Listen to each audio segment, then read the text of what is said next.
most of you, I'm sure all of you know that we've lost a very valuable member, good friend from the General Assembly. Senator Tom Buford passed away, and he'd been here 30 years and was a friend to most of us, and someone that I never heard ever say anything bad about anyone. And he was just a real pleasure to work with and a fine gentleman.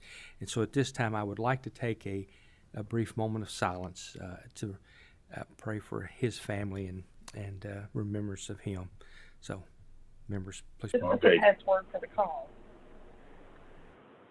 What did it say? I don't know. You were talking. Thank you. As I said, we're calling this meeting to order. Ask the clerk to call the roll, please. And if you are out there and you're not, if you're doing it virtually, please let us know if you're doing it from your annex office or if you're from your district or somewhere else. Senator Carpenter, Senator Caslin, Senator Embry, Senator Harper Angel. Present remotely in the district. Thank you, Senator. Senator Schickel. Present remotely. Thank you, Senator. Senator Southworth. Senator Turner. Senator Webb. Senator Westerfield. Senator Wheeler. Present in the district. Thank you, Senator. Representative Blanton. Present in the room. Representative Bowling. Representative Bridges. Present in District 3. Thank you, Representative. Representative Birch. Here in the room. Representative Cantrell. Here in the room. Representative Dossett. Representative Dotson. Present in the room. Representative Duplessis. Present in Representative Chet McCoy's district. Thank you, Representative. Representative Flannery. Present remotely in the 96th district. Thank you, Representative. Representative Fugate.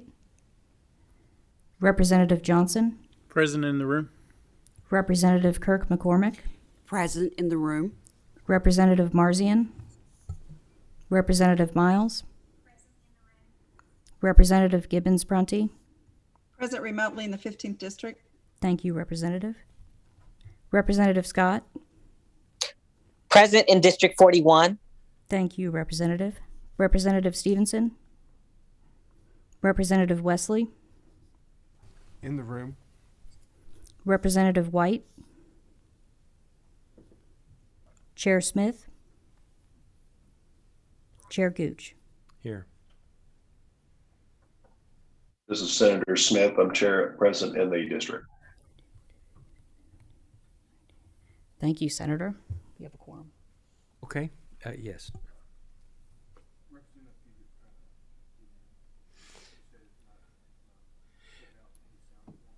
Okay, no sound.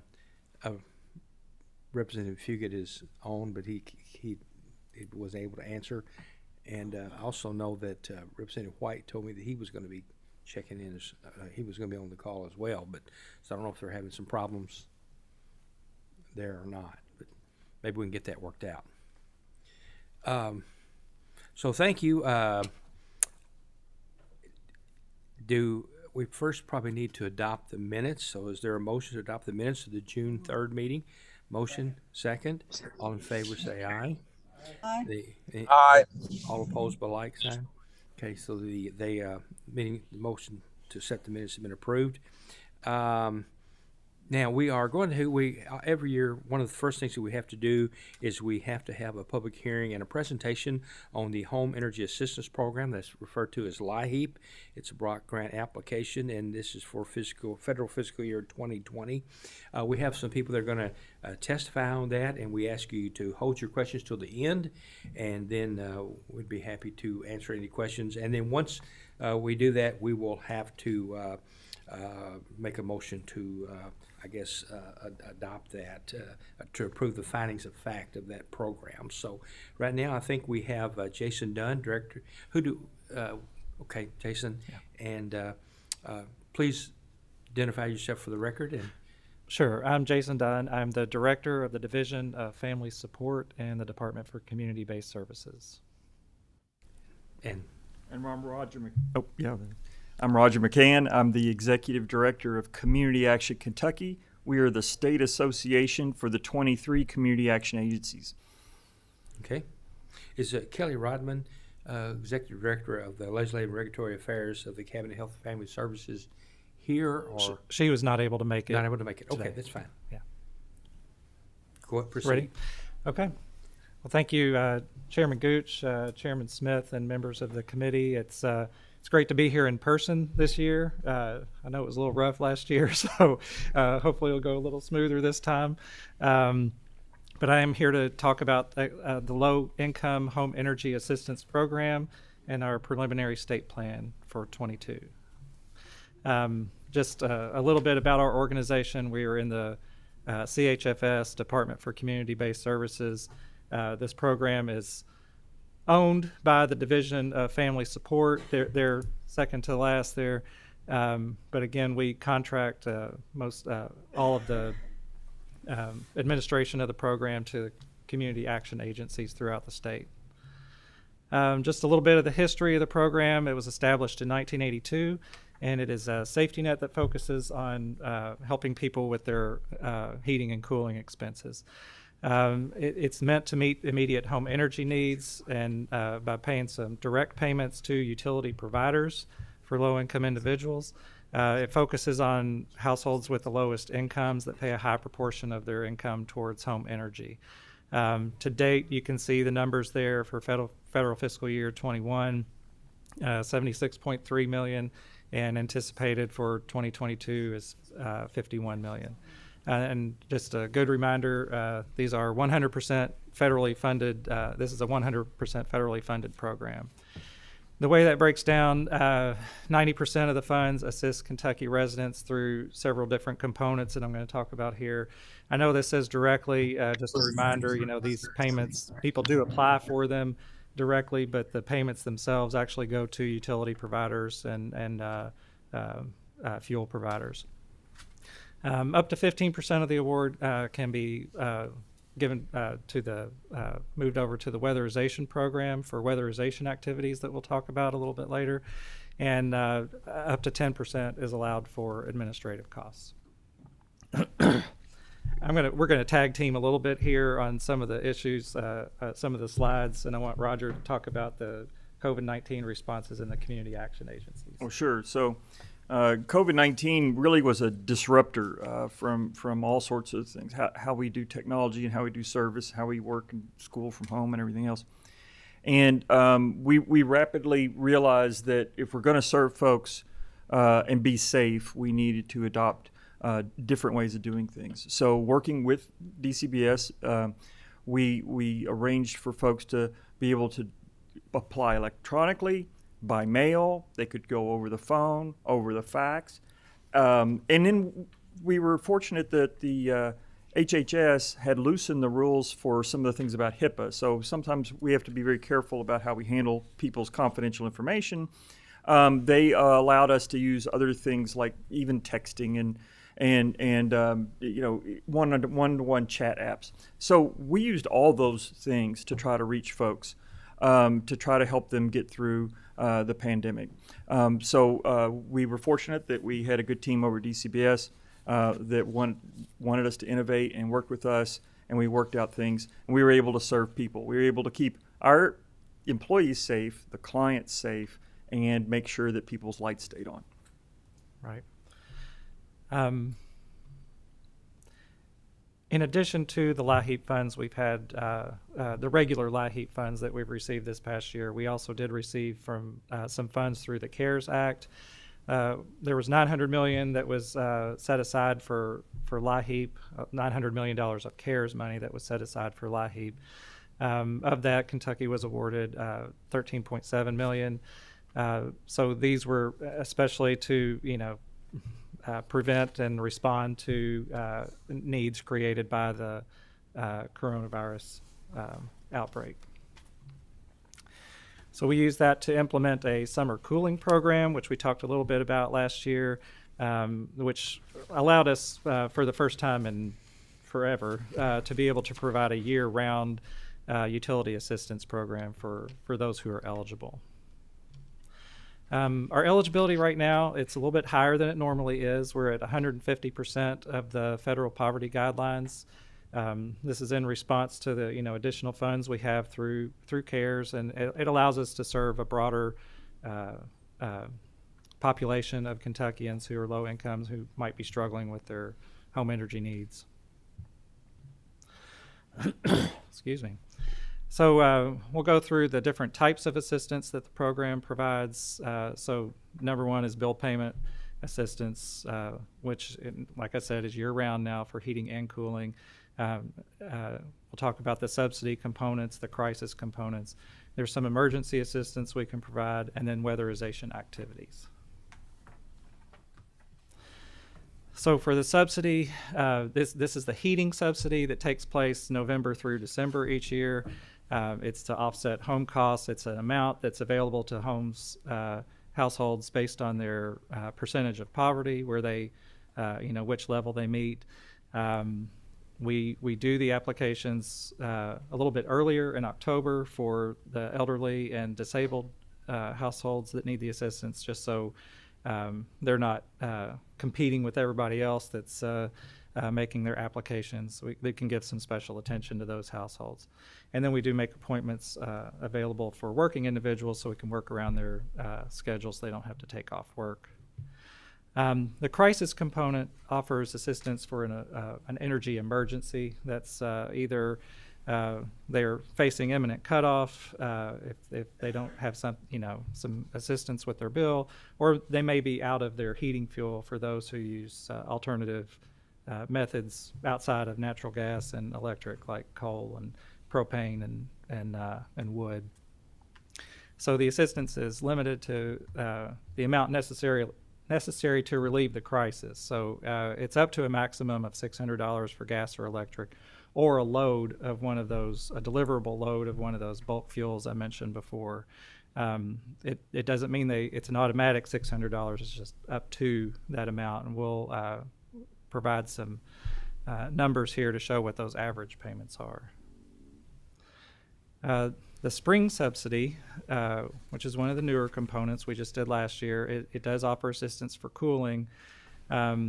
Again, like the heating subsidy, it's a structured amount based on what percentage of household of poverty, what percentage of poverty the household meets, and if they have high energy costs. That application is for May through June, and then we have kind of a combination cooling subsidy and crisis component that runs July through October. And like the heating crisis, it's meant to alleviate an emergency situation with cooling. And of course, with cooling programs, we're talking, it's electricity because it's air conditioning. So that's primarily the fuel we're talking about for that time period.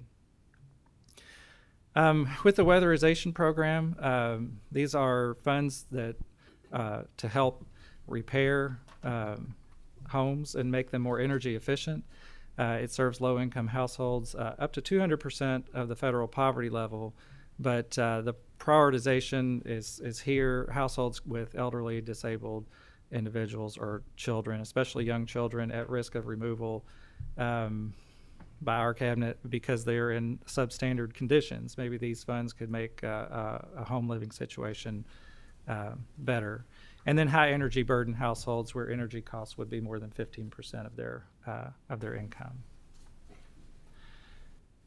Some of the activities that the Weatherization Program performs, installing insulation, air infiltration, it should be replacement there of heating systems or water heaters or repair of those, depending on the return on investment of those. It's not return on investment. What's the right word I'm looking for? The SIR, the savings to investment ratio. Savings to investment ratio. That's the official federal speak. It's return on investment. And then the Weatherization Program also does address health and safety issues. So testing for gas leaks, carbon monoxide, combustible appliances, smoke and carbon monoxide detectors, and then energy education, especially for those households with elderly, disabled, or children.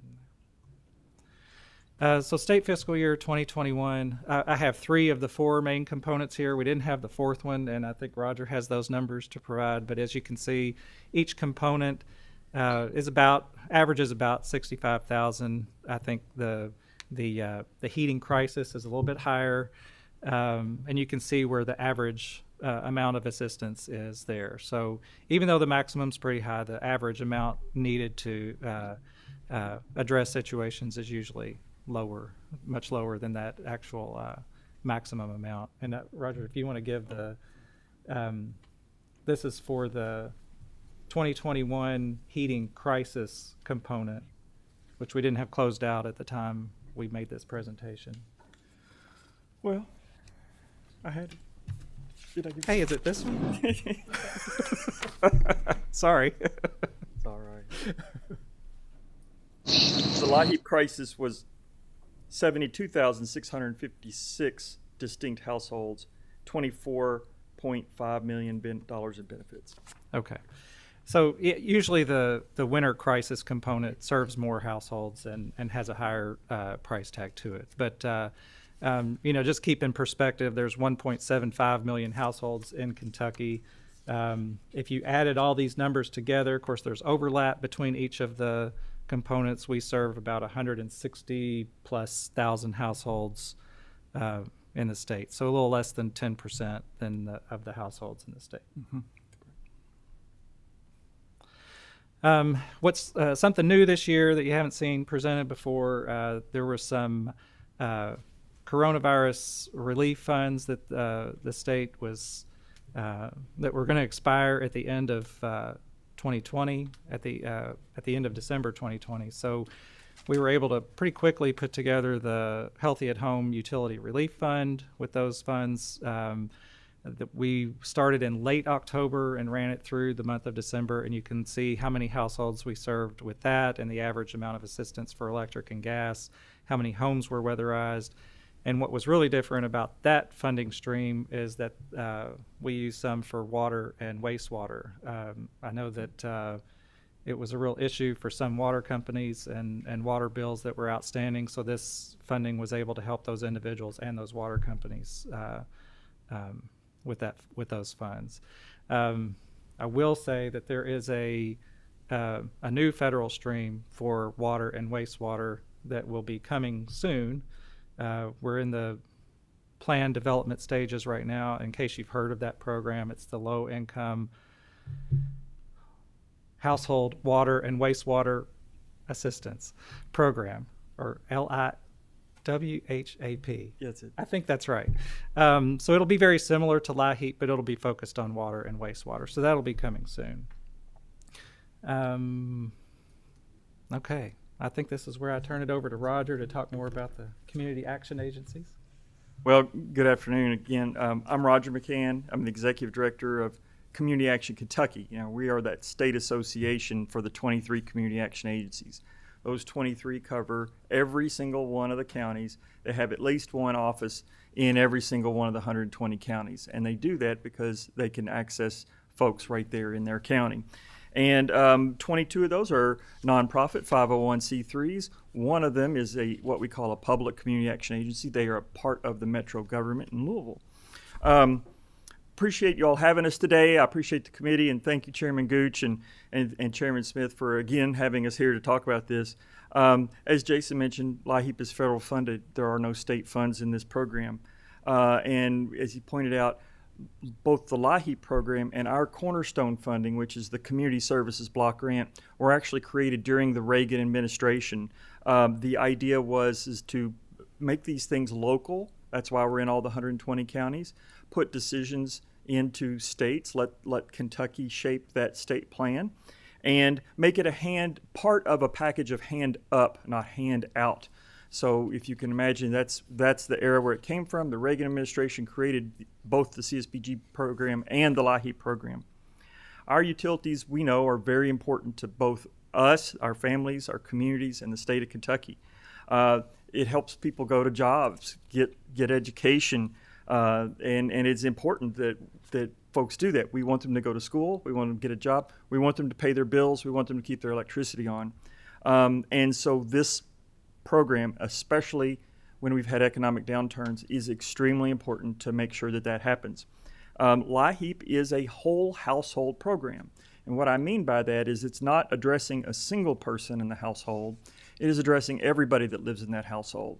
So while a parent may apply, the benefit goes to the children, and it may go to the senior or grandparent that's living with them.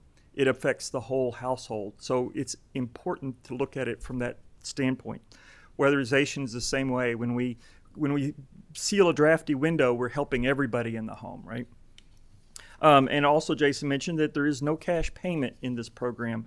The payments are made directly to the utilities. So we are basically making those payments on their behalf to make sure that their lights stay on, but there is no opportunity for a household to divert that someplace else. There's lots of good programs out there for other things, addressing food or something else, but this is specifically and solely for energy assistance. We know what happens when a household lacks their heat or their cooling. I mentioned before, it hurts their ability to learn, it hurts their ability to maintain employment, and we now have data that's coming out from the Center for Medicaid Services. Some of our MCOs have given me data that shows that when a household lacks some of those basics, it costs a lot. Being poor is expensive. And when they don't have, when somebody goes to the hospital and they have a surgery and they go home and they don't have electricity, they usually wind up back in the hospital. And if they're on Medicaid, that costs the taxpayer a tremendous amount of money. So utilities, food, nutrition, safety from domestic violence, transportation, and housing are the key 5 components that Medicaid CMS has been looking at. So that's why utility is one of the cornerstones of that. We want to make sure that people have that utility. The other thing we found out from the data is that when we lack utilities, people are more likely to become incarcerated. And when they are released from incarceration, they are more likely to go back when they lack those basics of housing, utilities, food. And so utilities is one of the cornerstones. And when we look at the cost of this program, we realize that it is less expensive to help somebody pay their utility bill than it is for them to go back to the hospital for a long-term stay or to go back into incarceration. So we are looking at and working on on how we look at that data and demonstrate that worth. But we know that these things are true from the data there. If you've ever woken up and you have to go to work and you don't have electricity or your hot water's out, it's rough. I've done it, right? But I've never had to go for weeks. I've never had to go for months. And the wear on it would take to go to your job, if you don't have that, that would be detrimental to your employment. Back to the point, we're trying to make a hand up. We're trying to make sure that we have the basics there in place so that they can be successful. We also know from the data that, and especially during COVID, my conversations with our utilities, our utilities were showing us the data that was coming in and showing how many people were unable to pay or not paying. And we got data from them that showed the number of people that were in arrears and whatnot. And we mentioned the LIHEAP program and the Healthy at Home Fund that we were able to create last fall that was specifically for water and sewer. When I talk to those small municipal water systems out there, a lot of them operate on shoestring already.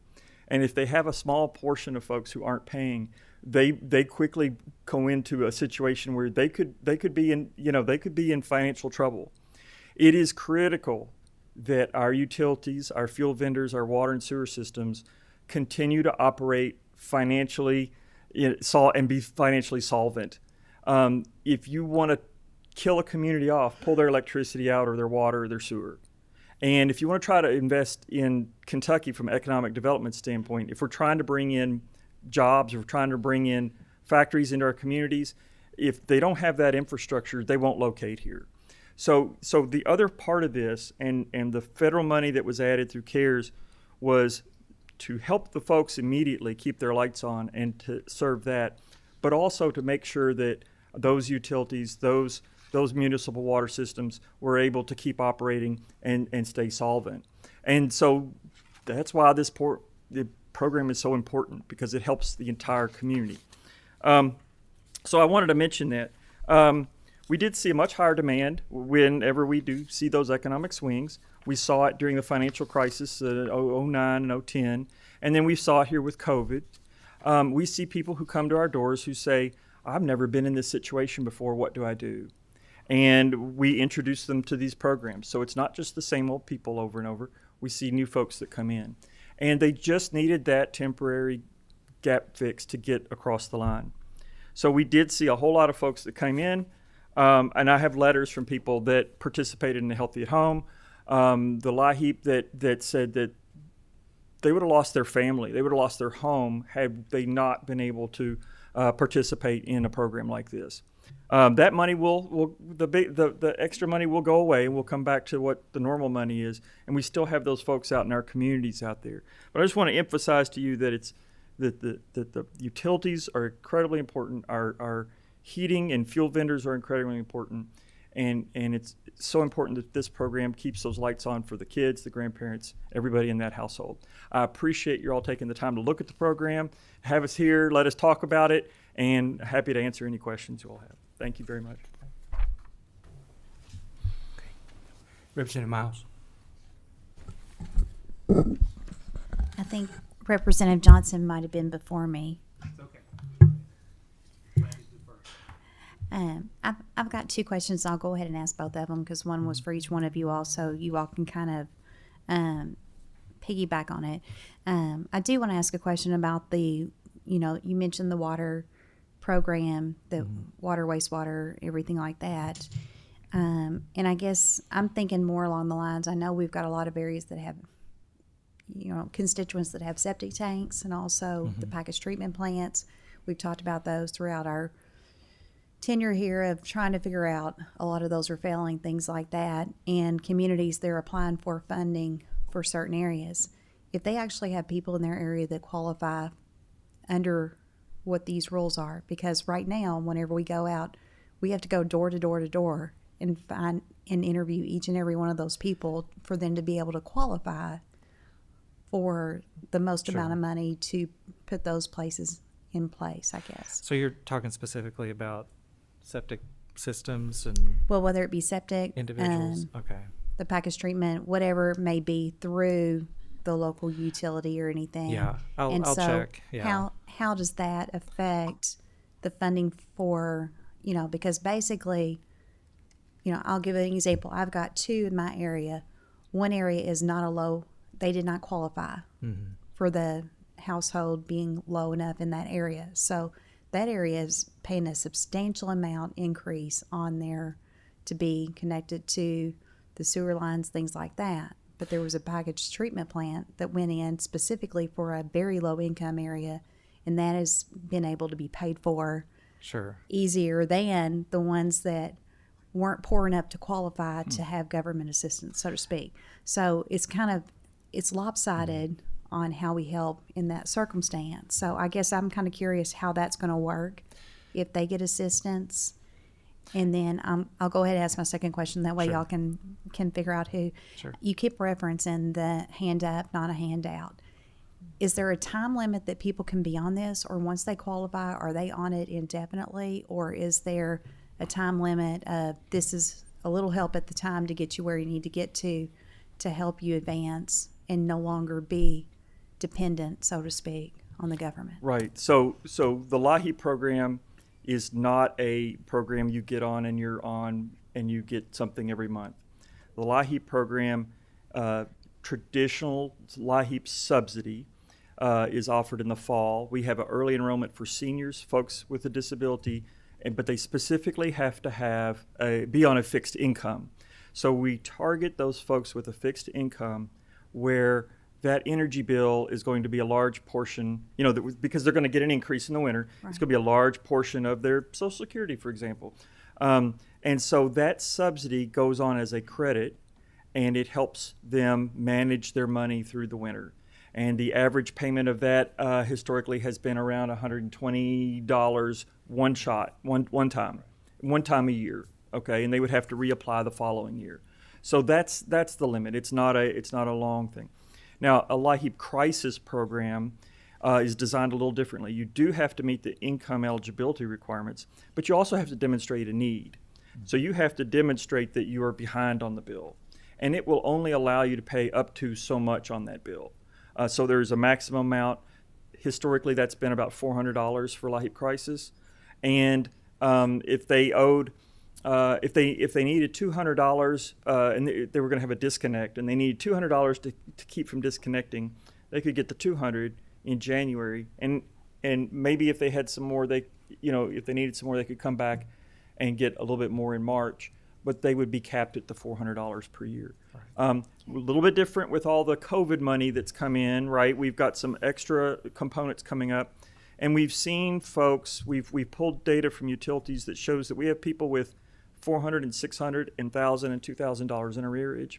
So we're trying to help them pay that down so that debt, if you're on a fixed income like Social Security and you have $2,000 utility bill, that's going to be a hardship to overcome. So we are trying to help them overcome that with this extra federal money. But typically the LIHEAP program is one shot, one time, capped at a dollar amount, and it is not designed to be something that somebody would get for over and over and over, months and months. Right. Okay. On your other question, I think I start to get out of my element because these programs are intended for individual households. So if you're talking about community costs, I think those are addressed a different way. I'd have to go and look at the federal legislation to see if if it's just sewer and water, or if it's other costs that individual households might incur, just to be sure. But these are designed just for individual households. So if there's community-wide projects, I think that's more of a community development block grant. Am I right? Am I saying that right? That's what it's through. Yes. Yeah, I think it's an issue related to that. I mean, we might see that individuals have a higher bill that we're going to have to help with this other program, but it may be because of those issues you brought up with. But I guess, will it be the same way? Will it be a cap of a one-time shot and things like that? Likely, yes. Yeah, Okay. we're setting those parameters now. So Well, I guess I look at whenever people's bills go up, if they have a swimming pool that they're filling, or if they run their sprinkler systems and things like that, right. Are choices rather than maybe necessities, Right. I guess, that we're planning. Yeah. So thank you, Mr. Chairman. Okay, we do have several people that have questions. Representative Prunty had indicated she had a question early on. I'm here. Okay, do you have a question? Yes. First of all, thank you for your report, and thank you for the history. I'm all about empowering people, not enabling them.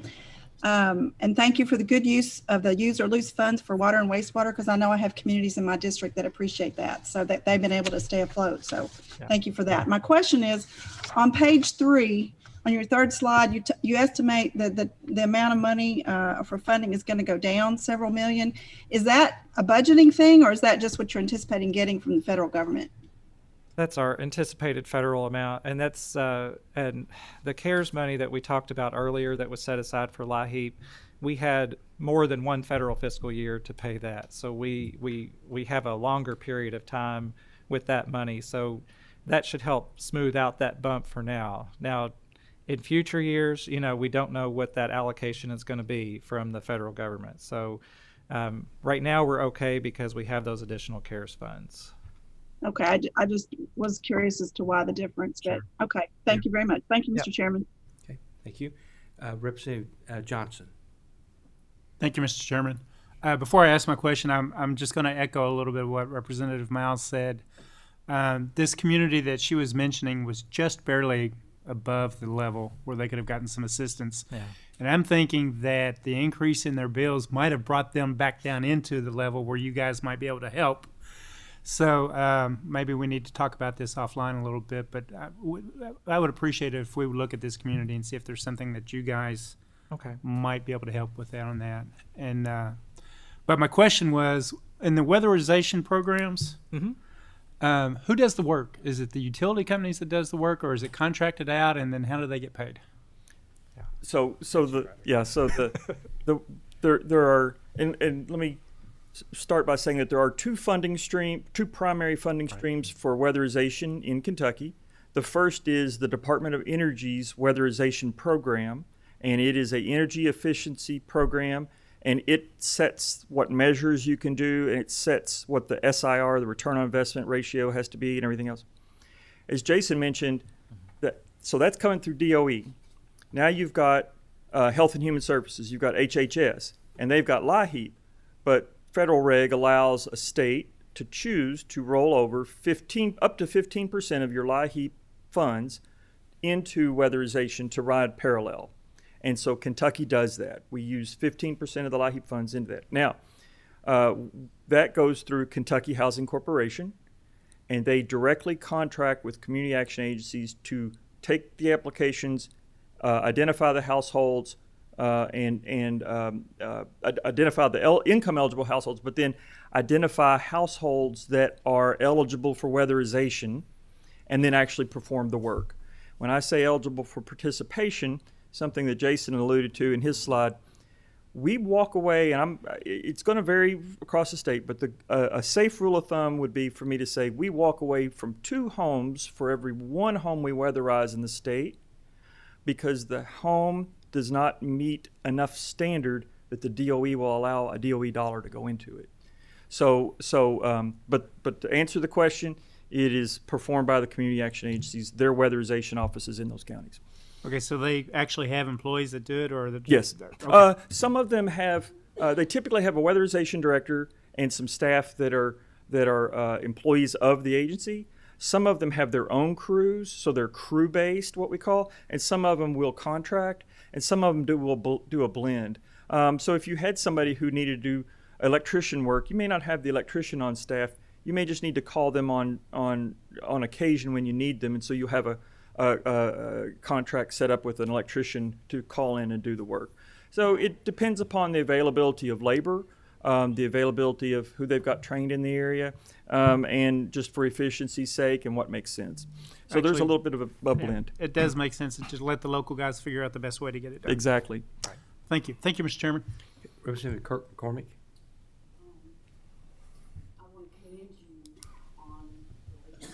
Is your mic on? I want to say that the LIHEAP program is probably one of the most valuable programs offered in government services. As a former social worker for the past 30 plus years, LIHEAP was something that I was constantly referring people to for assistance. Also the Weatherization Program. All these programs are critical in order to be able to keep families together. We all know how critical it is. So in saying that, I encounter a lot of elderly people who are just above the income guideline to be eligible for assistance. I would like to see the income guideline raised some, if at all possible. I know it's all based on funding, but there is just so many of them out there that when they have $600 and $700 a month in utilities, and they are on a fixed income, then they're pretty responsible. Your elderly, so they really do without food, medicine, everything to pay these utilities. And with the rising cost of utilities, I hope you take that into consideration when you do your income guidelines. Yeah, that is one of the reasons we raised that income limit while we had the money to be able to do that, to catch some of those households that we weren't traditionally able to serve. Yes. But I'll add that Yeah. the 150% is the maximum that the Fed will allow. Right. So we have to go to Washington if we're going to move. Right. Just that the state is using the maximum poverty guideline. We would love to raise it. Right. We're restricted by the Fed reg on it. Get up there in the lobby for it. Well, all right, I'll do that. Yes, ma'am. And I'll want to say too, when we talk about, do you see somebody get on a program and just stay on for, we have traditionally, without, before COVID, traditionally our subsidy program in the fall and our crisis program in the winter, the subsidy is giving that discount that helps people manage, right? Mm-hmm. And then And then the crisis program is once you've become so far behind that you're getting a disconnect. You only see about 45% overlap between the client demographics of those two programs. Because what you just said, the seniors, they're very responsible. They'll pay their bill. They don't want to let it ever get behind. They won't get that disconnect. And it's the seniors who really use that subsidy to help them get through. Right. And like you said, they'll cut their medicine, they'll cut their food, and the affordability is absolutely critical to them. And if it costs more to heat and cool, then they will cut everything else to make sure they make that payment because they don't want to get in trouble with the utility. Yeah. Well, it's a life and death situation. People freeze to death every year. Mm-hmm. People die from heat strokes. Because they don't. And then your elderly people are so conservative that they will not run their air conditioning because they don't want the bill going up, or they'll keep it on really cool temperatures in order to keep down the cost. So those are the people that I call them the working poor. They've worked all their life and paid into the tax system, and I feel like those are some people that need to be focused on. So thank you. Thank you. One of the things that, of course, I've been doing public hearings on this program for over 20 years. The first time when I was chairman of the Special Subcommittee on Energy, we used to do this program, and it's a great program. I'm not saying that it's not, but unfortunately, you have a program where there's just a pot of money. It's X number of dollars, and when it's gone, it's gone. And if you raise eligibility, then there are going to be more people applying. The money's going to be gone sooner. And one of the problems that I've argued for a long time is that a lot of times folks feel good about, we got this LIHEAP program where we'll help people with their utilities, and at the same time, the very people who are talking about how wonderful that is are doing things that are going to increase their energy cost. And we've already seen gasoline go up about 50% since January of this year. And I can tell you that we're going to see a lot of energy costs go up, and it's going to happen. And unless someone is up there making this pot a little bit bigger, it's not enough for those folks to say, "Oh yeah, but we have LIHEAP." Right. So it's okay that I raised your utility bill, but that's what's happening. Right, and every year, that's a conversation we have to have at the beginning of every year. Here's how much we have. What do we think we're gonna, what's the weather going to be like? You can't predict that either.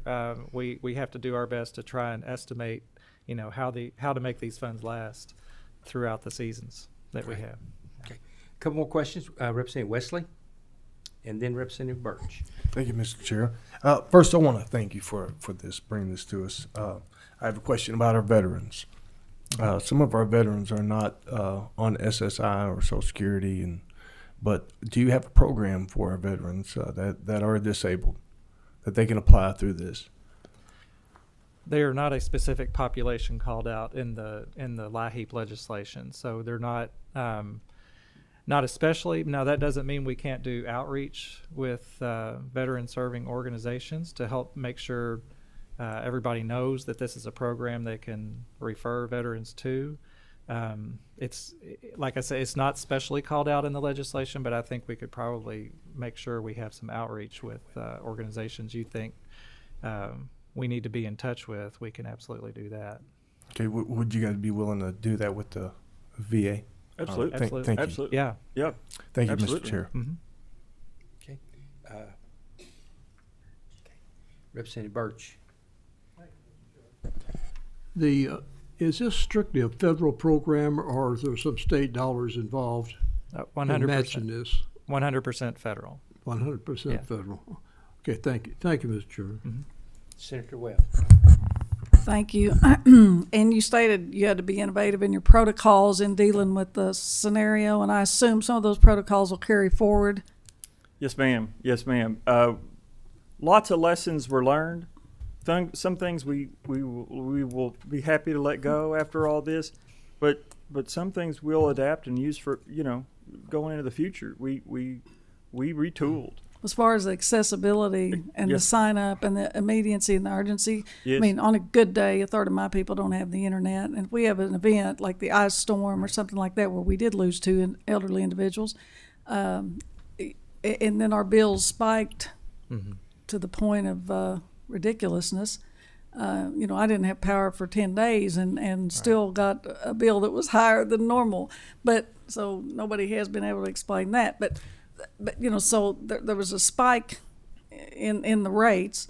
We had a catastrophe. It looks like our weather patterns are going to be more amenable to anomaly, like that we had 3 snowstorms in a period of 10 days, over a 150-year event, and lost again 2 people's lives. But you know, when you don't have that internet access, or you can't get out of the holler to let anybody know when your power does come back on, there may be trees down that you can't. You know, I'm concerned about access and the protocols stay in place so people can get that help they need in a manner that benefits them.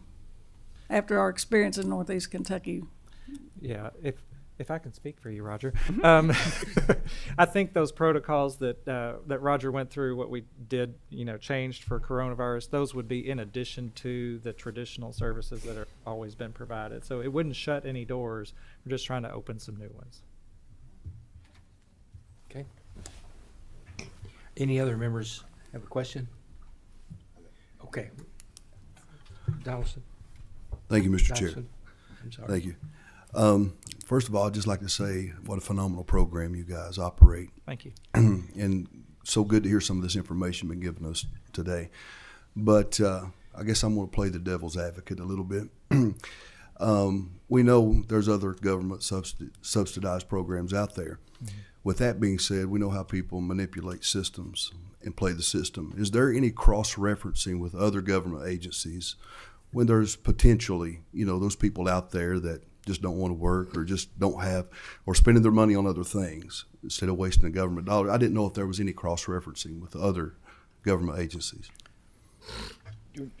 I'll let you take it. I'll fill in. I can't speak to what they spend their money on. It's not something I have visibility in, and it's not something in the reg that would allow us to approve or deny. But what we do is our computer system, we track every household.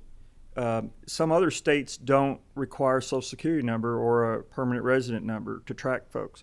We do in Kentucky. That helps us know if it's the same person from one area to another applying. So if somebody went to Pikeville and applied and then went down to Western Kentucky to try to apply, well, we would know it. Our system would flag that individual. Then we open an investigation. We are not the police. We have no authority to do anything, but we report it to the authorities who can investigate that. I don't like fraud at all, because if somebody is defrauding the system, they're taken from somebody who could have been getting the help. Right. So we are serious about detecting that. We have a series of internal controls in our system that we log everything, so a person couldn't apply and then reapply or change something or do this. We do that with Kentucky Utilities and LG&E. We have an interface. They've allowed us to build a direct interface to their software system. We can put in an account number and in 5 seconds look and see if they showed us a bill that says they owe $200. We can see what their actual balance is. And what will happen is let's say they got $100 from somewhere else. Well, no, we'll deduce it down to the $100 because that's what they need. That's the minimum to alleviate the crisis. I'm not trying to be mean, okay, but that's what you needed to do, okay. Right. So we do those things, and then we do have a data exchange with the cabinet. Right. We trade information.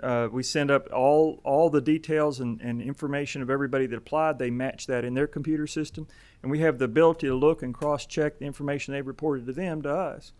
So we are making every effort to do that. Again, we're not a policing agency. Sure. We don't have the power, but we do report them and turn them in, and we do everything that's within the reg that allows us to monitor that. But like I say, fraud is not a friend of mine. Right. Thank you. That's very good information to know. Thank you, Mr. Chair.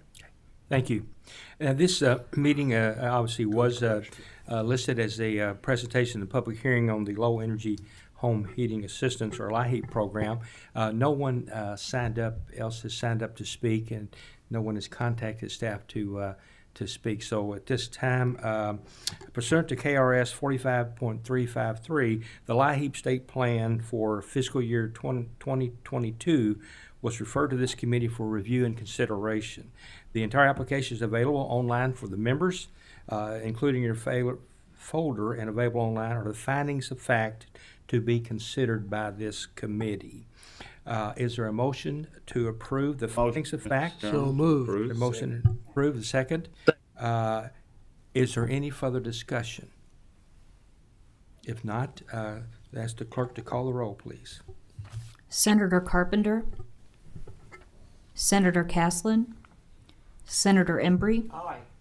Senator Harper Angel, Senator Schickel, Senator Southworth, Senator Turner, Senator Webb, Senator Westerfield, Senator Wheeler, Aye. Representative Blanton, Aye. Representative Bowling, Yes. Representative Bridges, Representative Birch, Yes. Representative Cantrell, Representative Dossett, Representative Dotson, Aye. Representative Duplessis, Aye. Representative Flannery, Representative Keegan, Representative Johnson, Aye. Representative Kirk McCormick, Yes. Representative Marzian, Yes. Representative Miles, Yes. Representative Gibbons Prunty, Yes. Representative Scott, Representative Stevenson, Aye. Representative Wesley, Aye. Representative White, Chair Smith, and Chair Green. Aye. Okay, any other members online that didn't get recorded? One Mr. piece Chairman? here, vote was recorded. Okay. Mr. Chairman, it's Senator Harper Angel. May I cast an aye vote? Yes, we've got you, Senator Angel. Thank you. We have 19 yeses, and so it does pass. So the committee has found that such block Mr. grant Chairman? application, wait just a minute, does meet the standards and criteria set out in KRS Mr. 45.353. Yes, go ahead. Who's online? Mr. Chairman, Yes. this is Senator Schickel. Can I cast an aye vote, or is it too late? No, that's fine. We will. Thank you. record Thank you your for your aye vote. indulgence. Yes, sir. Anyone else? Okay, gentlemen, thank you very much, and does stand approved. Thank you, Chair and members of the committee. Thank you. Okay, next on the agenda, we have an update on new mines in Kentucky and the role of the Division of Mine Safety. I think we have Rebecca Goodman, Secretary of the Energy Environment Cabinet. Is that okay? Gordon Sloan, Commissioner, Department of Natural Resources. Good. I think we're David just gonna Field, split a lunch. We'll take the basil and Deputy the Secretary. pumpkin soup. Okay, so could someone online mute their phone, please? Okay. We will do it for you if you can. If you can, as soon as we find you. Thank you. We welcome you to the committee, ask you to introduce yourself for the record, and give us your report. Thank you so much for being here. Very happy to do that, and thank you for having us, Chairman Smith and Is your Chairman mic on? Is that, it Is says the it's on. green light? Is that better? I'm not sure. The if green it's- light was on. So now it's green. Okay. Great, thank you. All right. Thank you very much for having us. We appreciate you indulging us and letting us come over here and give you some good news for a change, we hope. It's not remarkably good news, but it is good news for this industry that has been so plagued and is so important to everybody in Eastern Kentucky and pockets of Western Kentucky.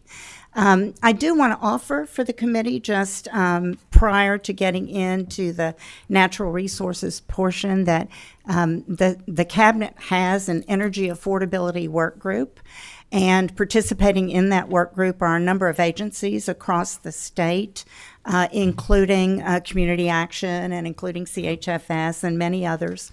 We've just started that and had our first meeting, and so we're going to try to make some findings about where gaps are in the system and where people fall through the cracks. And I noticed in the presentation today, the energy burden was noted, the maximum was up to 15% with respect to that program, but we have found pockets in eastern Kentucky where the actual energy burden is closer to 20%. And so we're trying to identify some gaps, and we would love to have that work group come over and perhaps give you some testimony on that a little later on. So please keep that in mind. We'd be happy to come and talk to the committee. Okay, well, I think that there's no question that worldwide that coal and fossil fuels are the cheapest sources of energy out there. So, I think that the more we try to stray away from that, the higher the prices are going to be. So, thank you for that. Well, utility rates rarely go down. It's true. I have with me today Commissioner Gordon Sloan and Deputy Commissioner David Fields, and they're going to give you a little bit of information on the status of the coal industry in Kentucky. Thank you. Thank you, Secretary Goodman, Chairman Smith, Chairman Gooch, and committee members. We're here today to share a little bit of good news and then discuss the role of our Division of Mine Safety.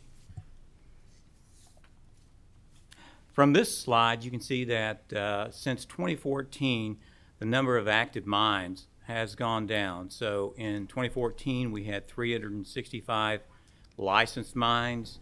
Unfortunately, as of 2020, we only had 157. So it did look like things were going to continue on that downtrend, but fortunately, we've seen a slight uptick very recently.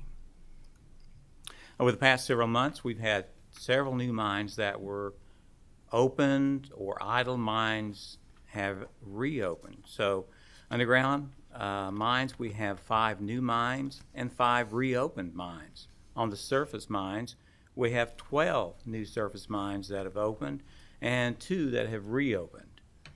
The opening of the new mines and the reopening of idled mines has resulted in the hiring of some new miners. So in the underground mines, we've got 615 miners that have been employed very recently. And on the surface, we've got 214 more that have also come back to work, for a total in the past several months of 829 miners that are working now that were not working several months ago. So we think that's really, really good news. I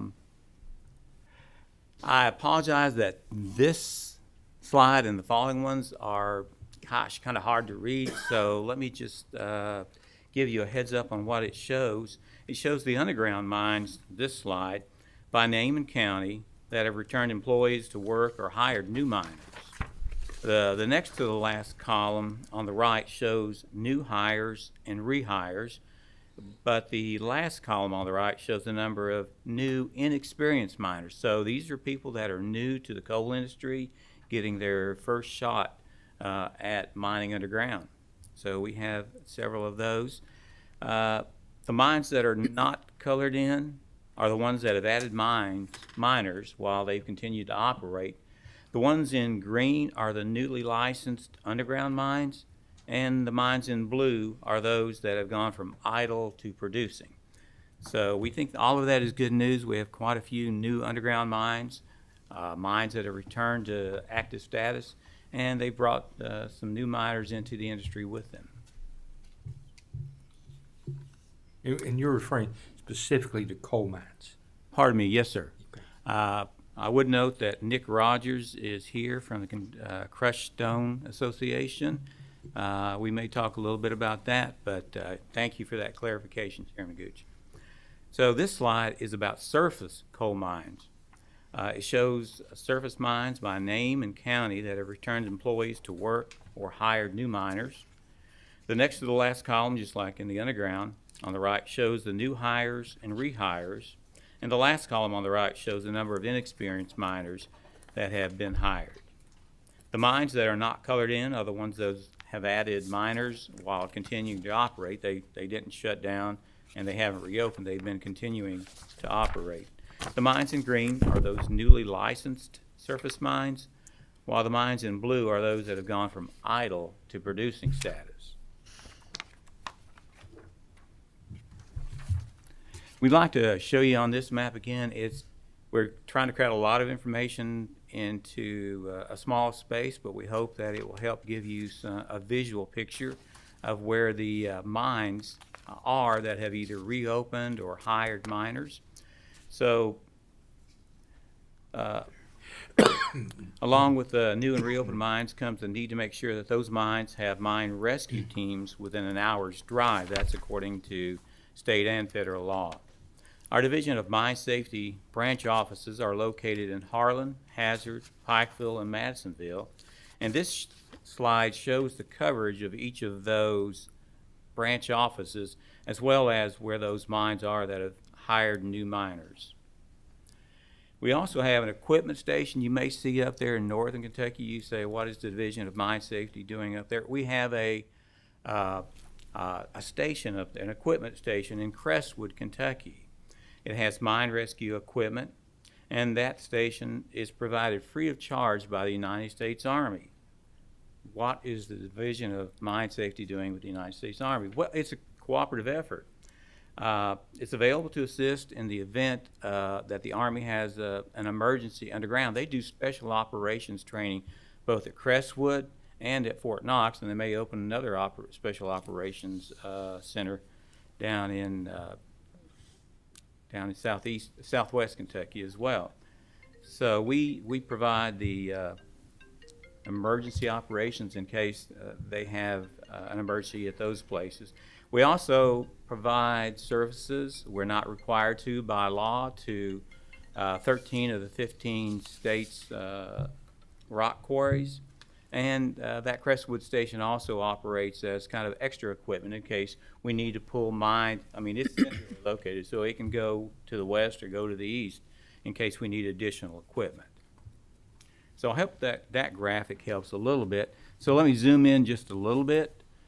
Zooming in on the eastern part of the state. Again, we're trying to show in those different colors the areas that are covered by a 1 hour drive from our Division of Mine Safety offices in Pikeville, Harlan, and Hazard. And then we'll zoom in on the western part of the state. Well, you'll see at least 2 blue dots there. We've added locations of the mines in West Kentucky that have added employees in Webster and Union County. Good news for both ends of the state.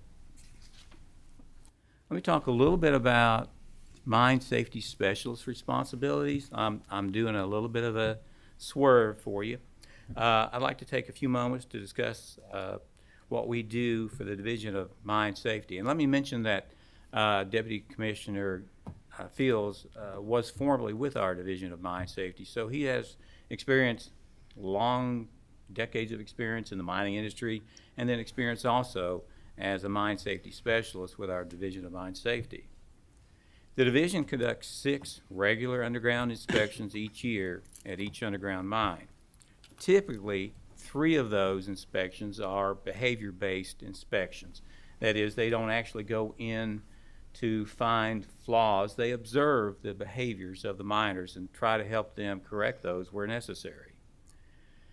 One of the inspections has to be an electrical inspection, so that's 4 of the 6 inspections that we're required by law to do. So typically we at least do 2 full inspections, and that means from the opening of the mine to the farthest reaches of the mine to make sure that those mines are getting all the ventilation they need, that the electrical portions are safe, that the water is not going to cause problems inside the mines, things like that.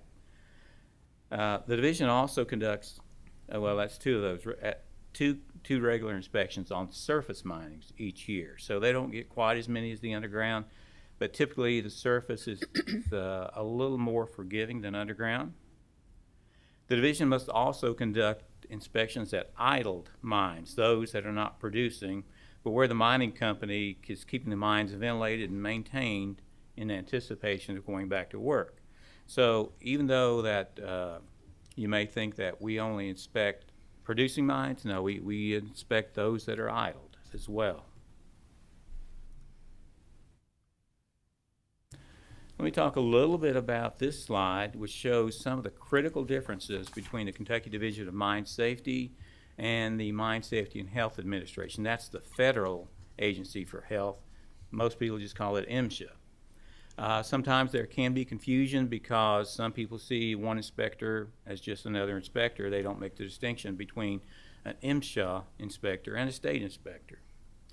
So one of the biggest differences is that the division trains and certifies miners in 18 different specialties. They conduct annual retraining, advanced first aid training, mine emergency technician training, CPR, and various other areas of mining. Last year, the division conducted 8,875 different trainings. So a miner may receive basic new miner training. They may also receive annual refresher training. They may receive electrical training on surface for excavators, things like that. So we do 18 different types of training for our state miners. The division places an emphasis on the behavioral-based assessments versus MSHA's regulatory enforcement only approach, which has severe penalties that can come along with that. We typically try to correct the behavior that's causing the problem, but if there are severe issues, we do have that authority to issue penalties as well. Let me just say a few other differences between the Division of Mine Safety and MSHA. MSHA does not have a real drug program like our division does, but one of the most important services that the division provides are its mine rescue teams. Every miner who goes underground takes it as an article of faith that if there's a catastrophe, that there's going to be a mine rescue team coming to help him or her. The Division of Mine Safety provides mine rescue teams to every mine in the Commonwealth. Small company mines cannot provide their own mine rescue teams. They're expensive. They take people out of their production. It is difficult for the small miners to do that. And they depend on the coverage provided by the Division of Mine Safety in order to avoid being shut down by MSHA. Remember, mines have to have a mine rescue team too within 1 hour's driving distance. MSHA doesn't do that. They have one team that can come in. Some of the disasters that we've had, it's taken them days before they can put any kind of team on the ground. And by then it's often too late. Let me talk last about the prohibition on hiring mine safety specialists. These are the people that make up those mine rescue teams. The language from the legislature's last 2 budget bills have prohibited the hiring of mine safety specialists. And we have lost several mine safety specialists due to attrition. They've retired. We had one who passed away, unfortunately. So this is becoming more critical. As I said, we've got 4 branch offices. Most of them are centered in the eastern Kentucky and one in the west, but amazingly it's the one in the west which typically provides 2 teams to those large mines in western Kentucky that has lost some of its most critical members. We anticipate that perhaps this year we'll lose some more mine safety specialists. The Cabinet hopes that future budget bills will not include the prohibition that's been in the last 2 budget bills so that mine safety specialists can be hired to adequately staff those mine rescue teams. The division does not intend to hire more employees than it needs, but we need enough to maintain the mine rescue coverage. Again, those small mines cannot provide their own. Thank you for the attention to the good news of new and reopened mines. I bet I have messed up. I did not give you the benefit of some of the slides, but you have them. This is the one on the prohibition. But thank you for your attention to the good news of new and reopened mines, as well as those new and rehired mines, and for listening to our request that you do what you can to remove the hiring prohibition for mine safety specialists in future budget bills.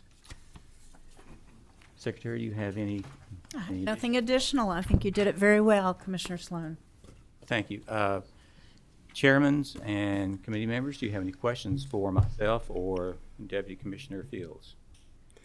Yeah, I think I have a couple questions. And Let me say that I think Senator Webb and myself probably the only members in the General Assembly that actually worked underground. I spent 2 years underground at Island Creek Coal Company's Hamilton No. 1 mines, United Mine Worker member, and Senator Webb has worked underground as well. And we were here. We were here when we passed we actually doubled the number of mine inspectors just a few months after we'd passed the drug bill that it was one of the strictest in the nation, which was a real problem. And then we had passed another bill in I think 2006 that was probably one of the model for the nation. And we had one member here who, for whatever reason, he didn't get something passed the year before, and he had to pass something, and we actually passed a bill that doubled the number of mine inspections. And normally you would say, well, that's probably a good thing. But as you mentioned, you also have the electrical inspections, you have the annual inspections there, and you have lots of other people all the time, the mine safety analysts that are there looking at people. And many of us didn't even know that for a large company like an Alliance in my area, one inspection probably involved 2 inspectors underground every day for a month. And so what that really meant was that someone was there pretty much around the clock, all the time. And so it didn't sound too much to say, oh, we're going to double the number of inspections, but when you realize that it takes about 2 months and a month with a couple of people, that's really 2 months worth of inspections there. It was, and that was at a time when we probably had, 400 to 500 mines or whatever. And it's difficult for some of us to understand why we need that many inspectors now when we have less, maybe a third of the number of mines that we had back then, and probably most of those are smaller operators. But that was just something that we did then, and I probably might listen to an attempt to hire more mine safety analysts to fund the rescue teams, but I'm certainly not interested in putting more people underground so that the inspectors are bumping into themselves, because I can tell you when an inspector comes to a mines, top management has to pull off and take those people around and that sort of thing. And I'm not so sure that sometimes that can't hamper the safety, because those guys aren't doing the job that they're supposed to be doing. And, so there's some things like that some of us understand that have been there and been in the industry that some of my colleagues may not understand. So just wanted to mention that as well. Thank you. And in response, let me say that our mine inspectors do take into consideration those impacts upon the mine's productivity. Quite often they do try to do what they can on the second and third shifts, perhaps, when there may not be production. But you mentioned also the large mines, the Alliance mines in Western Kentucky, and they are so huge that if they did have any type of catastrophe, we would need a lot of people to assist there. Well, and they have in the past done a pretty good job of having some of their very, very good teams as mine rescue teams as well. But we understand that. Senator Webb, you have a question? I have a couple comments and a couple questions, if I may, Mr. Chairman. First of all, the legislation that the chairman referenced was a bipartisan, multi-stakeholder, many hours and put in, and it is a national model and has been utilized all over the United States and even in Congress, that work. And I think it's important to note when a good thing comes together like that. So, and this old coal miner certainly gets excited about hearing this news. I mean, it's my life's work. It's what I chose to do. And I've got a production degree, and I've got a degree in underground mine safety. So it's important to me to hear what you have to say today. And I was also a prosecutor for the cabinet, and they've got a special place in my heart. And they're the first ones to cut on the block, usually across the board when we do it, not just in mine safety, but I feel compelled to say that too. And they do a good job with everything in their purview. But the question that I have is more of a labor issue. And I'm still in East Kentucky, practice law all over East Kentucky, and I know the hiring problems that employers are having. I hear them every day, whether it's in Hazard, Pikeville, or up home in Northeast Kentucky. How are we on certifications to supply the industry with miners that can pass a drug test? And what's the labor pool looking like at present time, and if there's expansions in the future? Do you have any insight at all, or are you getting any feedback on that? David, I'll let you answer that one.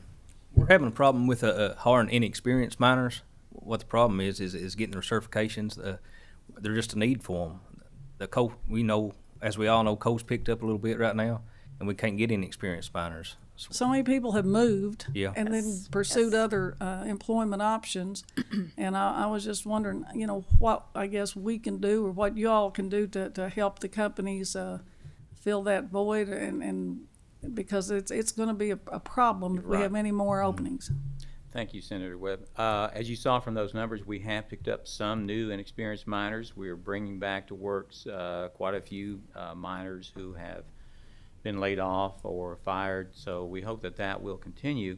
I will say we provide a lot of training and certification, so we are there. We do it virtually and in person for those persons that need it.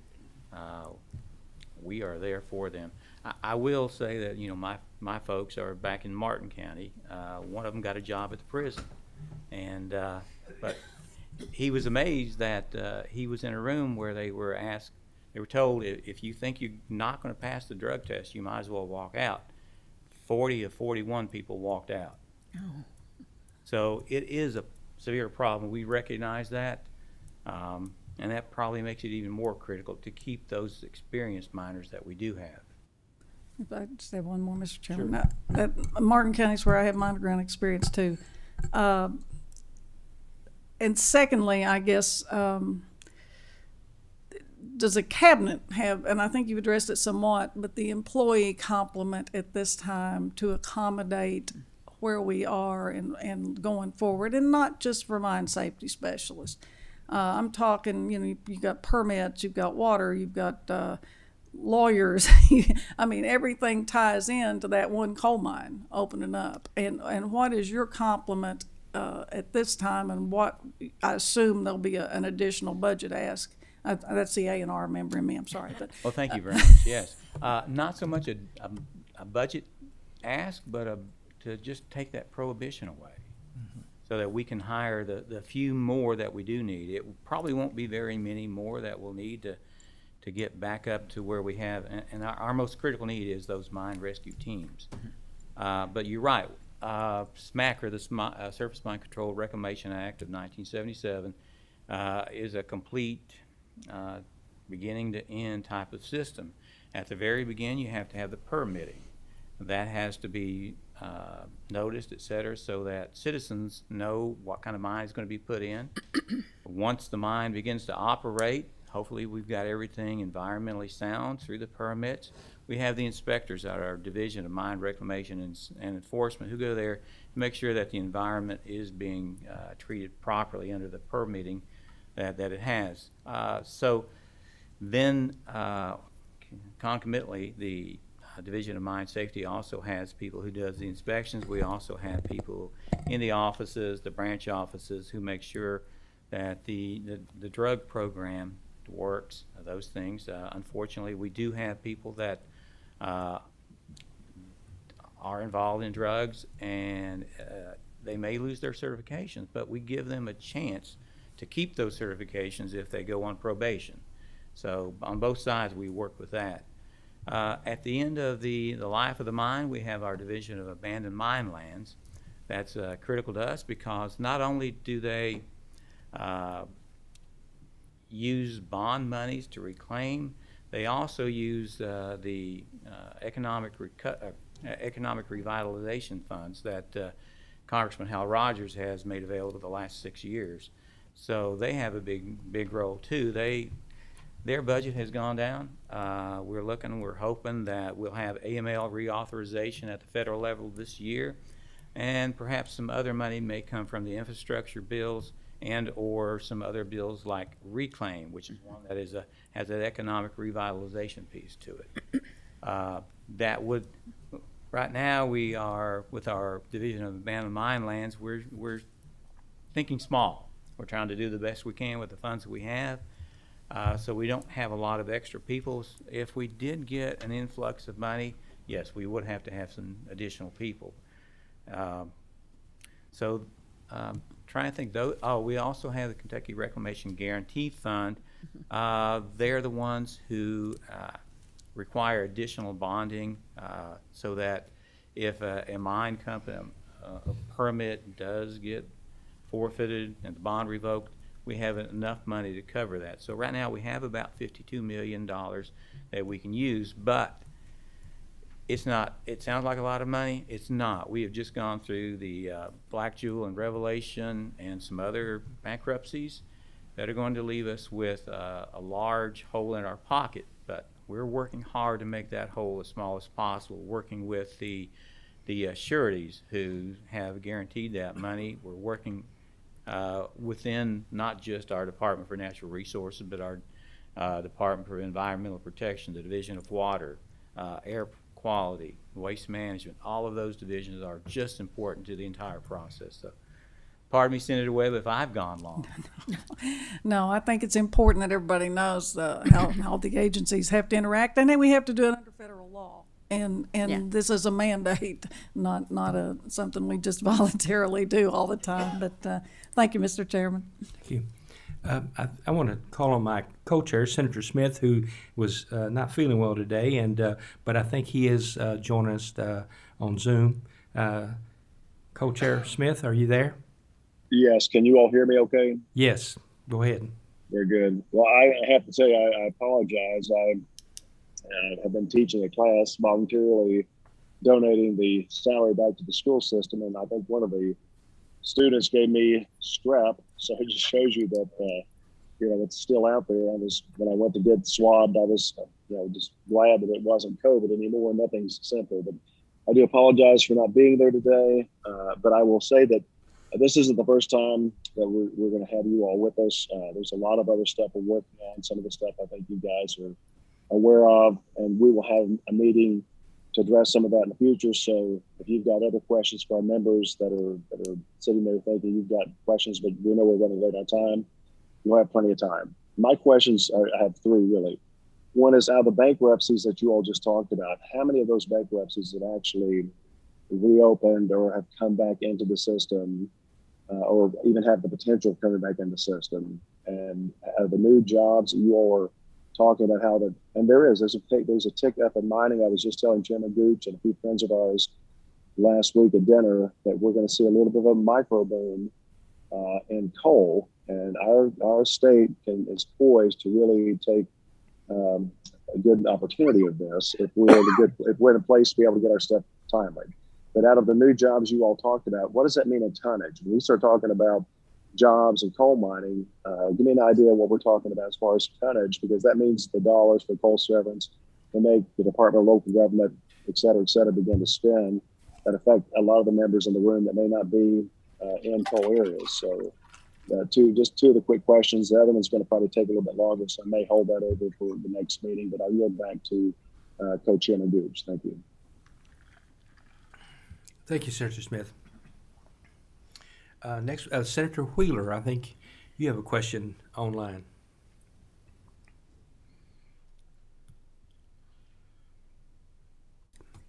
Sorry about that. Having a little technical difficulties there.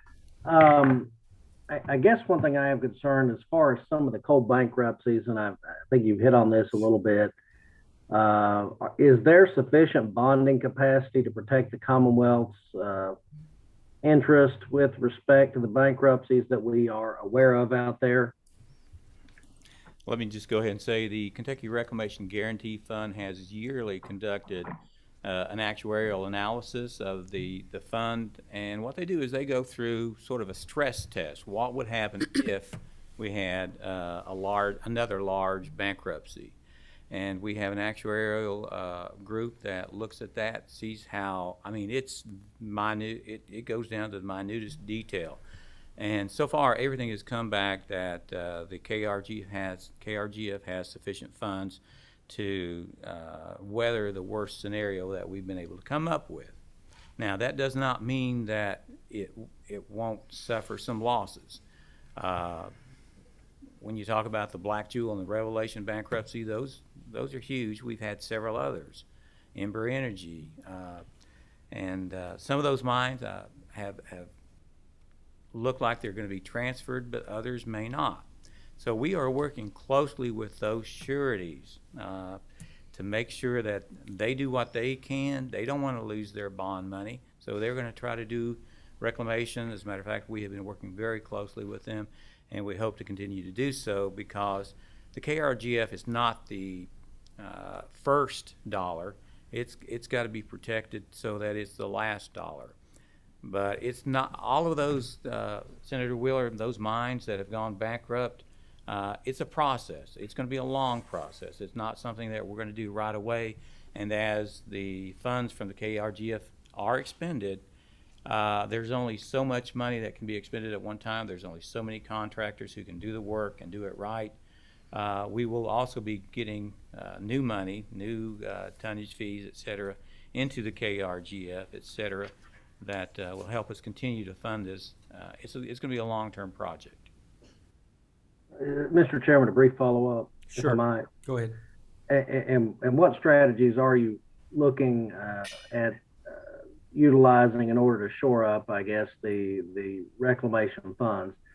I mean, obviously, I think we would all agree there's a line, a fine line that needs to be walked as far as making sure these obligations are adequately funded, while at the same time, making sure that these precious jobs in the coal fields are protected and allowing this industry to continue to function in an adequate way.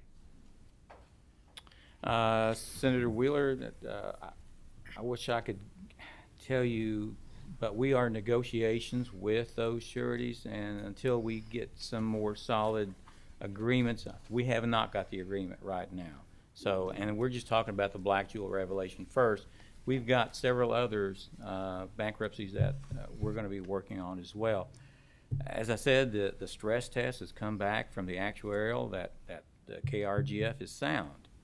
And we have done other things, like what if the sureties themselves were to take a big hit?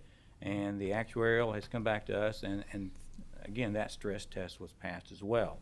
There's a lot of reinsurance among all of the insurers. So we feel very solidly that the KRGF is sound. We have a good system that was just implemented in this 2012 to 2014, and we hope that that will be sufficient for the future. Thank you very much, Mr. Chairman. Okay. Let me apologize to Senator Smith. I think I had a little cough and spell and when he was asking some questions, and I went to the next presenter, and I'm not sure I gave you gentlemen the time to answer Senator Smith's question. I think he had one question about possible production from the list of mines that you mentioned and the number of jobs. Do you have any facts? Most of those permits that were involved in the bankruptcy have been sold. Now, they're still in the process of being transferred to those new buyers. And so far, I don't know that we have any new production on those permits that have been transferred. We are so focused on getting those permits transferred to the buyers that we hope that production will come on its own. So unfortunately, we have to take the first thing that is in front of us and get past that hurdle, and then we can continue down these other hurdles.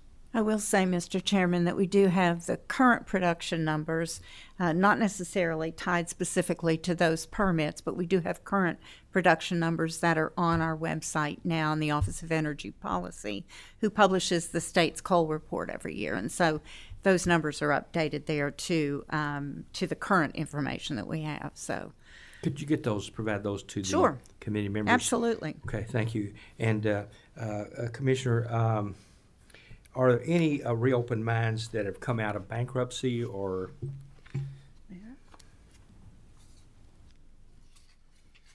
Pardon me, Chairman, I can't think of any that have actually started mining again. I think there are some in East Kentucky that have, but I would have to check on that and get back to you. Okay, Pardon me for my inability to. Okay, thank you. Senator Smith, if you want to chime in as to any question that you had, go ahead, Senator Smith.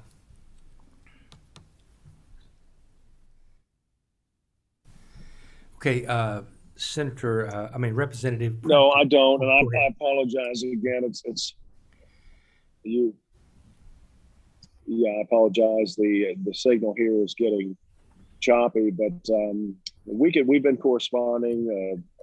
Mr. Sloan and I have, and I know we've tagged Chairman Gooch and a few others. There's a few things. I've got some questions that I will send for us to be able to respond. But like I said, we're going to have another meeting to address some more specifics.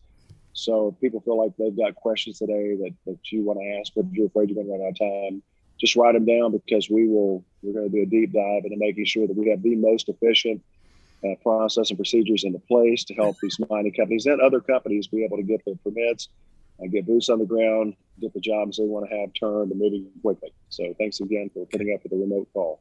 Okay, thank you. Commissioner Sloan, do you know how many states are producers of coal? You know, we know there's West Virginia, Wyoming, Kentucky. Right. There's Pennsylvania. what's called the Interstate Mining Compact Commission that we're a member of. Mm-hmm. Right now, I think we're down to about 22 states that have some. You would not have believed it, but Indiana now ranks above us in the production of coal. That's insulting. I understand. I agree. Let me ask you this. Of course, all of those states, MSHA regulates the coal mining in those states. How many of those states actually have their own mine safety program similar to what Kentucky does? Obviously, I can't give you a straight number, but obviously locally, Indiana does, West Virginia does. Tennessee is currently an MSHA OSM state, and they will be getting what's called primacy over their SMACRA program in the very near future. So they're excited about that. They don't have a lot of production, but they hope that it will happen very soon. Obviously, Montana, some of those western states have great coal reserves, and they're easier to mine than what we have here in Kentucky, but we have great miners, a great tradition, and our Division of Mine Safety is part of that tradition. Yeah, I think the real answer to the question is probably none that have a program like Kentucky does, and so that's just the reality. We have a couple more questions. Prunty, did you get to ask your question? Representative No. Prunty? Go ahead. Thank you, Mr. Chair. I represent the 15th District, which is all of Muhlenberg County and Southeast Hopkins, and Massville Community College is in Gooch's district, Chair Gooch's district, but they have mine training, and they also have the Mine Safety Rescue School. And I've not been a miner, I've been on the rack and gone into the fire. So it's pretty impressive. And when you say that you're losing those mine inspectors, or not the inspectors, but the safety specialists from Western Kentucky, that gets my attention. And I will advocate to Petrie and others about trying to remove the prohibition, especially since there's not a budget ask. I was also the only co-sponsor of the bill that allowed those 3 behavior-based inspections, while still being able to note whether there's an electrical issue or a bolt issue or whatever, and quickly found out why I was the only co-sponsor, because I got criticized for trying to decrease mine safety. So anyway, my question is this. I'm just curious with I'm so glad for the good news of the reopening of mines in Kentucky. I'm just wondering where's the coal going? We have had that discussion internally. We think most of it is being exported. I just wanted that on record because I feel like it's sad that we can't use it here in the United States, and especially in Kentucky. So thank you. Thank you for your report and the work that you do. Thank you, Senator. Thank you, Representative. Representative Wesley? Thank you, Mr. Chair. And I appreciate the question of Representative Prunty asked. That was one of my questions. But the list of qualifications for the new hires, would you have that available pretty soon on your website? The list of qualifications for our mine safety specialist or, Or new hires? Or the new hires, the new hires. The new, and again, pardon me, are you talking about new hires that we've New, had? new miners. New miners, okay. David, can you even? Yeah, this is they call it an inexperienced miner, which is referred to as a green hat. And what they have to do is they have to go through a 40-hour class, in-class training for 40 hours. Then they also have to pass a drug test before that certification is gave to them. Then they'll have to go off to the mines. They have to perform 45 days in-house training, we'll say, or in-mine training before they're actually gave that card to. Okay. The second question I have is, I'm a representative over the 91st District, which is Breathitt, Estill, Lee, and Owsley, and a little bit of Madison. You have on the surface mining, I didn't know if you can kind of clear this up with me, on the sturgeon mining, that there was only 0 inexperienced miners going to be hired. And so I didn't know if you can go through on that for me and just tell me what exactly mine represent that I'm going to be representing for Breathitt and Owsley, which I have some state representatives with me and senators that's in the coal mining industry over there in eastern Kentucky. So we're very excited about this. But my question is, can you tell me how many people we're going to be having in the sturgeon mining, since we don't have none for the underground? I wish So I could answer your question. on the sturgeon mining here, it has 3. Uh-huh. So I didn't know what that meant. And then for the inexperienced, there were 0 inexperienced workers for the miners coming on board. Let's see if I can go back up to that.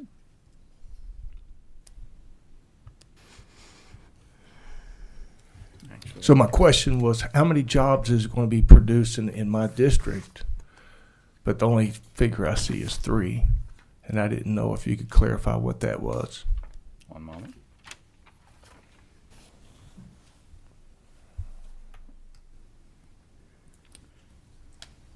Pardon me, are these surface mines that you're referring to or underground?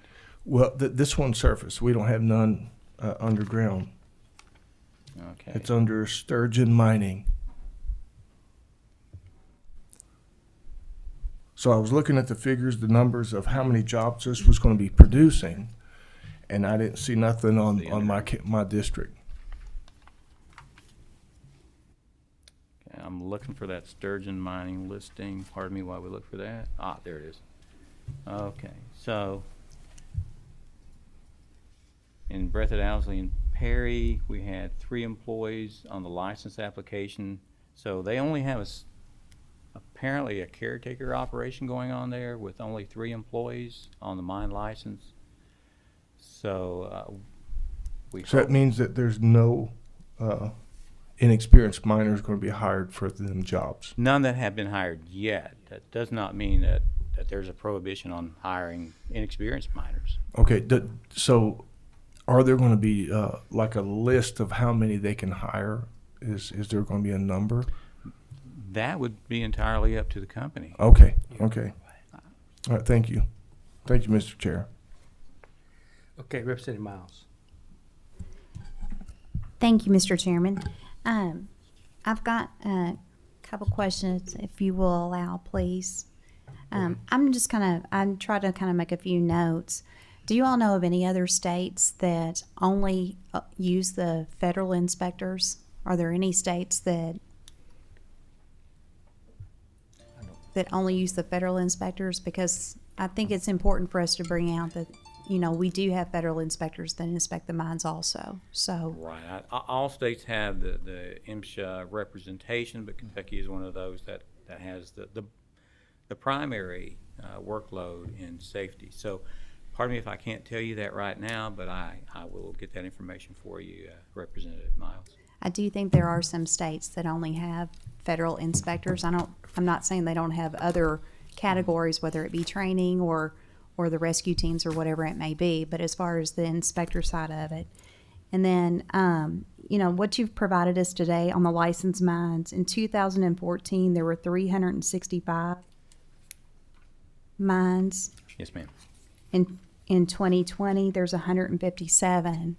yet you all are advocating for more inspectors. During that time, we have had a commensurate decline in the total number of mine inspectors. I don't have that number with me, but Could you get that for us? we will do that. Thank you.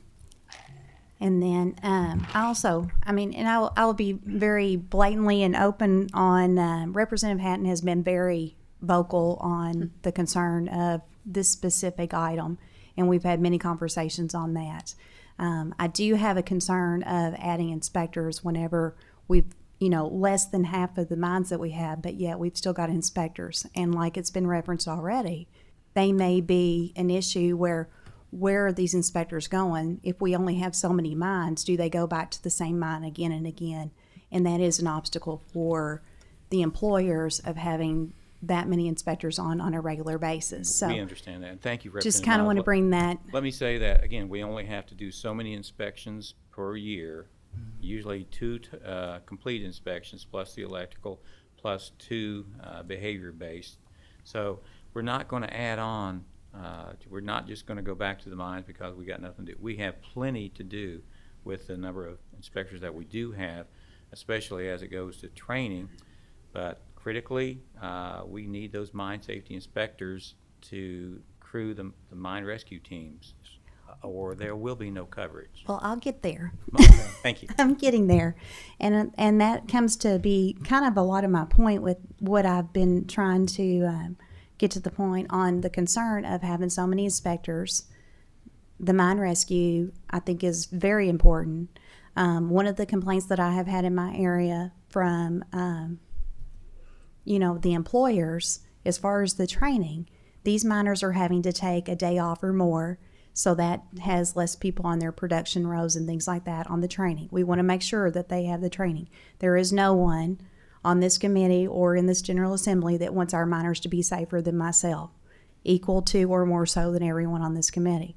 But we also need to make sure that the training has value to it. And you referenced some of the larger mines compared to the East Kentucky. We do have a lot more that are smaller that may not have their rescue teams. We are fortunate in our area that our rescue teams are very good. The reference has been directly from miners, not management, but miners. In the event that they actually have an accident, that rescue team, they would prefer that it be active miners that are on those rescue teams than state employees. No disrespect to state employees, but they are not in the habit of being underground every single day and seeing the things that these fellas and ladies are seeing on a daily basis. So I'm to the question that I have for you all. Do you have any interest in working with us to restructure what the mine industry looks like for the state level of what those employees, what their categories are, whether we need to repurpose people to move them to mine safety, inspectors, training, whatever it may be? Because to go from 365 mines to 157, and I understand you all are not happy with the moratorium on the no hire in the specialist, but we need to figure out a better way to move mining forward into where we are today and listen to our employers and our miners and see where they are and what they need compared to doing things the way that it's always been done, so to speak. Right. We think we have an excellent program in the mine safety specialist. As far as training, we offer, like I said, 18 different specialties. We do it virtually or live at our offices. We have even done training at the employers' locations as well. So as far as taking a day off to train, I'm an attorney. I have to go get my CLEs every year. My daughter's a nurse. She has to get her training every year. So I don't know that is something that we can help with. It's going to be done. As far as having our inspectors not as familiar, David, can you cover that? I'll speak on training. I know that they also offer training on the weekends for these individuals, because I know a lot of times they'll work different. A lot of times all they have to do, these companies, is reach out to the branch manager. He'll have a special class for these individuals. They also offer it day shift, second shift training for these individuals. And now at a lot of the DMS locations, the branch offices, they'll have trainers that's full-time, do nothing but training. That way we make sure these miners are trained. And the mine safety teams are required to travel the mines that they are responsible for, so they do know those mines. I appreciate that miners may want to have it a company team, and that would be great if they could, but again, most of the small mines, 35 or less, cannot afford the equipment, the training, the time off. If they're crunched to do 1 day of training for themselves, how are they going to do all the additional training? David, can you go over some of the training that mine safety specialists have to do? They have to do what they call auction training, and it's the same apparatus as a lot of firefighters wear. So it's basically the same training as what they take. Correct. They'll go annually to every mines and familiarize themselves with each mines. We'll go up as a group. They'll go tour the mines, go straight in and come back out. They're not there to shut production down or anything like that. They're not there to inspect the mines. It's just an annual tour that they do, and that way they can be familiarized with the mines locations. Well, with that being said, I'll ask the follow-up question as far as the mine rescue teams. I know Western Kentucky, some of the companies have their own. As far as how many rescue teams do we have in the state of Kentucky, and where are they located? We have a total of 12 right now, I think. We have 7 state teams and 5 company teams. So you're right, the Alliance Mines in Western Kentucky each have their own company team, and we have, I think, 3 others in Eastern Kentucky. That are for the companies rather than the state? Yes, ma'am. Thank you. So the state So rescue teams are all in East Kentucky, is that correct? No, we have the Madisonville office in Western Kentucky. We did have 12 personnel so that we could field 2 teams. Unfortunately, we're now down to 10 personnel, so we have to borrow a couple of people like David, the deputy commissioner, the division director, to fill out that second mine rescue team, because these are people who do have those level of qualifications that is needed in case of a mine disaster. But now he would not be located within the hour drive for the rescue team for West Kentucky. And that's fortunately we have the company teams provide one of the 2 required teams, and we provide the other team. As I said, we try to fill out that second team with other personnel. Okay. But that's where we are. We're getting down to the nuts and bolts. Well, please consider, in the event that we figure out a way to kind of restructure and figure out exactly where can we best utilize the state employees and keep the miners safe, please. We do that every day. Lastly, Senator Webb. And I just want to say, I was general counsel of the 4th largest producer in the nation. We had operations in 6 states. And when they hired me, they knew I was a miner first. And we had very few conflicts about safety and training. And it's very important, and I'm very passionate about it. I've been down there, and you don't know whether or not you're coming back at the end of the day under the best of circumstances. And it's a hostile environment. And so, and not every company can afford to have their own safety team. And that's why we have this hybrid plan. But certainly, I've looked at this on both sides, from the company hiring perspective and as a miner. And I'm a miner first, and I continue for policy discussions, and will always advocate for that miner first. So, but when we make decisions here, that man or woman is underground, and they deserve, the blood's on our hands, folks, if something happens. And that's the way we need to continue to approach this, and training and safety for our workforce in the field that's got this nation where it is, and hopefully will continue to, is of the utmost importance. And I will always advocate for the balance. The balance, same thing for inspection. There's a balance to be struck. But, there's roof plans, ventilation plans, extraction plans, pillar plans. It's not just, these things affect the miner's life and how you are productive or not when you go in there to a safe place. And you're not going to be productive for the company if you're not feeling safe and you're not adequately trained. So these 2 things go hand in hand. They're not at odds with each other. And that's when we created this legislation that we have now.